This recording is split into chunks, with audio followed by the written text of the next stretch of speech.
jelas ya,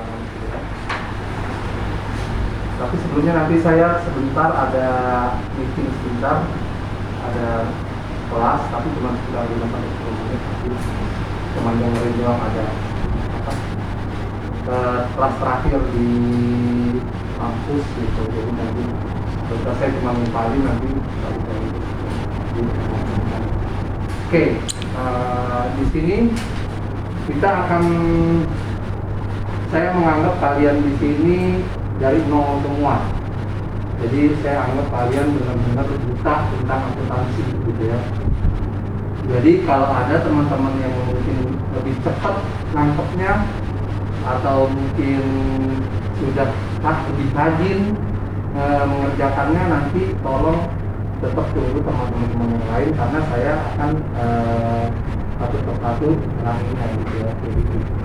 Nah, teman-teman, di sini kita akan mulai dari persamaan dasar akuntansi. Nah, persamaan dasar akuntansi itu adalah transaksi yang kita pelajari. Adalah transaksi adalah kejadian yang terjadi dalam suatu organisasi yang dapat dinilai dengan uang. Transaksi ini akan dicatat dalam akuntansi untuk dapat melakukan kegiatan akuntansi. Nah, persamaan dasar akuntansi adalah kondisi di mana harta yang dimiliki harus sama dengan utang ditambah dengan modal atau ekuitas. Jadi akuntansi yang digunakan saat ini adalah sistem berpasangan atau double entry. Bisa bayangkan akuntansi ini berpasangan, berarti masnya juga harus punya pasangan. Jadi seperti itu. Jadi double entry di sini adalah harta sama dengan utang plus modal. Harta sama dengan utang plus modal. Bila hak kekayaan itu dimiliki oleh perusahaan sendiri, maka harta sama dengan modal pemilik, karena dia nggak punya utang. Nah, di sini persamaannya adalah harta atau aktiva disebutnya sama dengan utang plus modal. Nah, utang plus modal itu di bagian kanan disebutnya pasiva. Jadi aktiva harus sama dengan pasiva. Nah, ini harus seimbang atau balance.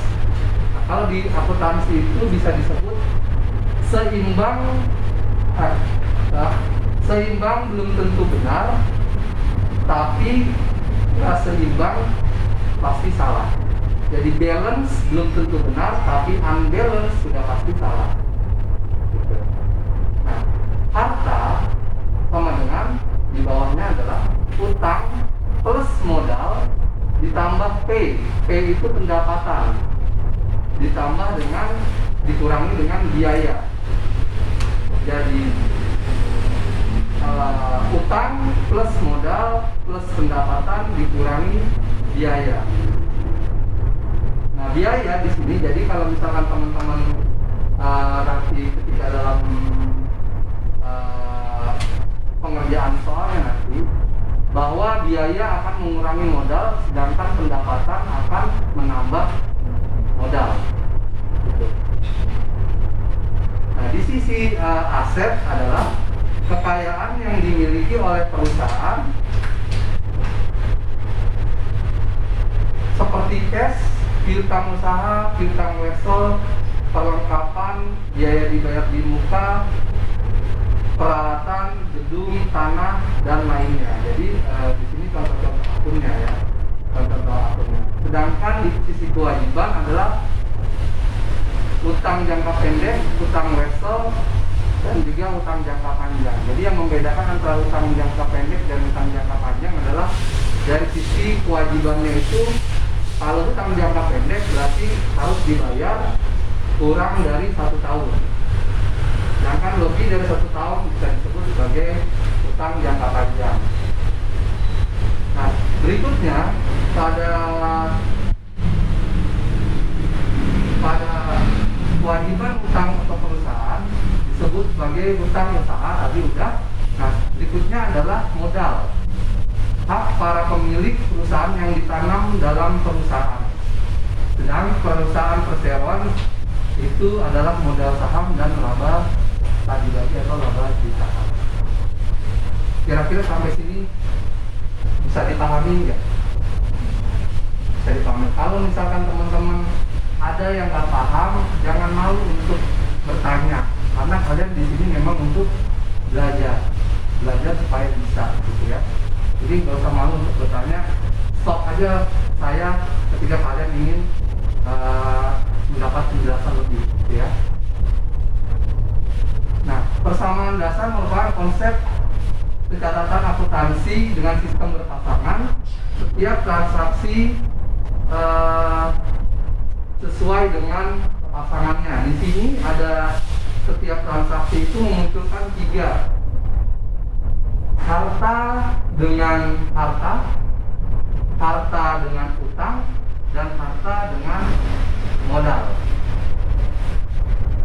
Itu di paragraf yang paling atas di halaman 13. Halaman 13.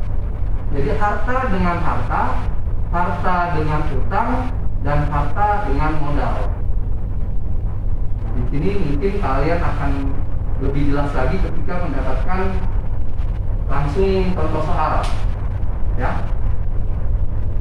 Di sini yang pertama ada jasa rental Princess milik Nyonya Almira melakukan transaksi pertamanya pada bulan Januari 200A dengan menginvestasikan uang tunai ke dalam perusahaan sebesar 50 juta.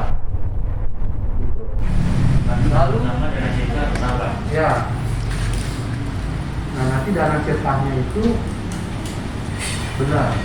Nanti dia dalam koridor ekuitas ya. Jadi nanti dia masuk koridornya modal ya. Di berikutnya memperoleh uang sebagai pendapatan operasional usaha bengkel sebesar 10.875. Bertambah. Bukan pendapatan bertambah. Nah, modalnya bertambah. Tapi ketika dia masuk ke dalam pendapatan jasa. Tapi di sini pendapatan operasional apa namanya? Pendapatan jasa. Oke ya. Jadi pendapatan jasanya itu masih dalam koridor modal ya.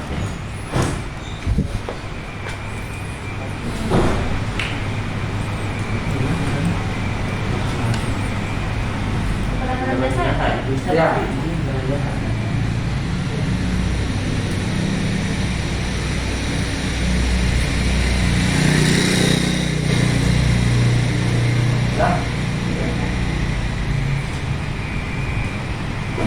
Memperoleh pendapatan tunai atas makeover sepeda motor sebesar 8 juta dan langsung dibagikan dengan investor ke investor untuk saya.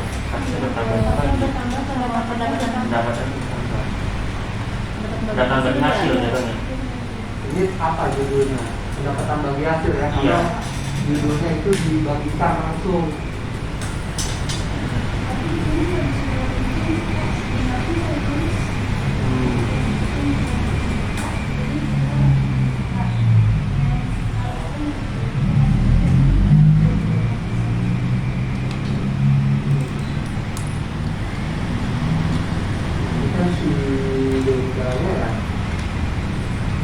Berarti yang dari 8 juta itu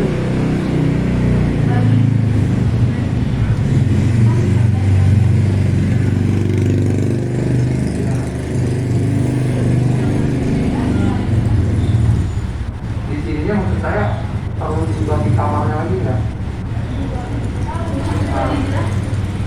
Ini kalau kita lihat ini ya. Jadi ada pendapatannya si Ridwan, ada pendapatannya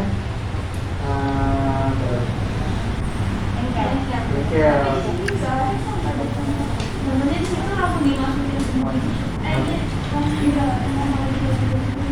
Oh gitu ya. Oke, kita ikutin pembahasannya. Ini masukin langsung pendapatan gitu ya Pak? Pendapatan bagi hasil. Hasil.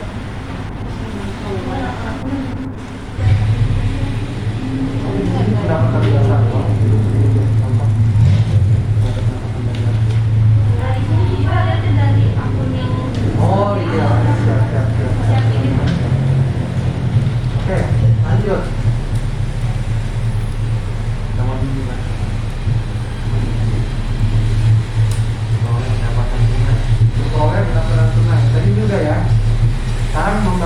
sewa kami.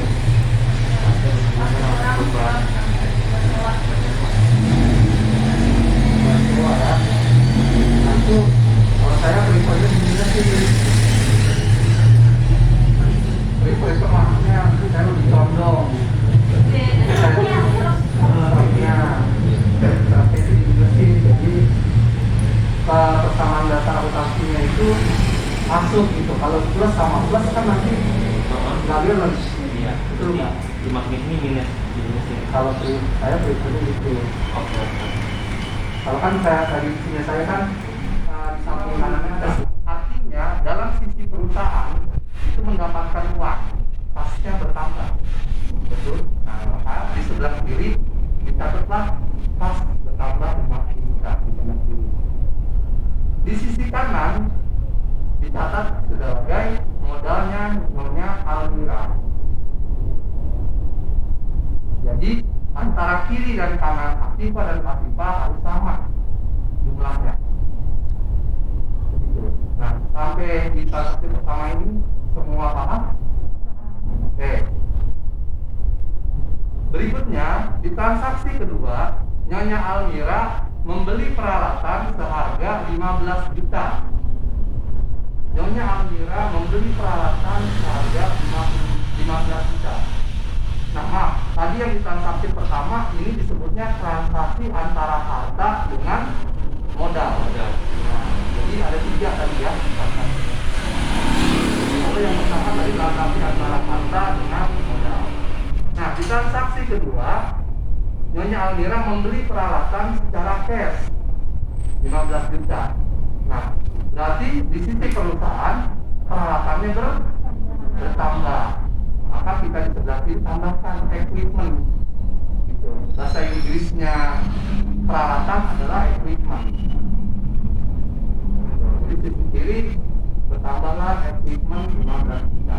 Di sisi kirinya lagi, karena dia belinya dengan uang cash tunai, berarti cashnya berkurang, cash perusahaan. Maka dikasih tanda kurung sebagai penanda dia itu minus. Berarti kurang 15 juta. Nah ini transaksinya mengakibatkan transaksi antara harta dengan harta.